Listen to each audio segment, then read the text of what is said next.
अगर आप किसी कुतिया की पूंछ पर पैर रख देंगे तो वो आपको काटने के लिए दौड़ेगी। ऐसा ही कुछ हाल प्रेमानंद जी महाराज और अनिरुद्धाचार्य जी के बयान के बाद कुछ सेकुलर महिलाओं का हो गया है। अपने एक संबोधन में प्रेमानंद जी महाराज और अनिरुद्धाचार्य जी महाराज कहते हैं कि 4-4 लड़कों के साथ मुंह मारने वाली लड़कियां ना ही अपने परिवार को चला सकती हैं, ना ही परिवार की होकर रह सकती हैं। वहीं अनिरुद्धाचार्य जी महाराज कहते हैं कि लिव इन में रहना बिल्कुल गलत है। इस बात पर खुशबू पटानी दोनों धर्मगुरुओं को गाली गलौज करती है और मार पीटने की बात भी करती है। कहता है कि 25 साल मतलब 25 साल से जो लड़कियां हैं, 25 साल के ऊपर वाली लड़कियां हैं, सारी नहीं, कुछ जो लिव इन में रहती हैं, वो मुंह मार के आती हैं। 4-5 लड़कों का मुंह मार के आती हैं।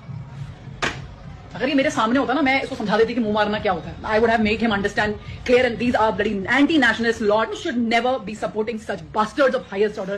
All the namards of this society, all the fucking namard of this society is following this bastard.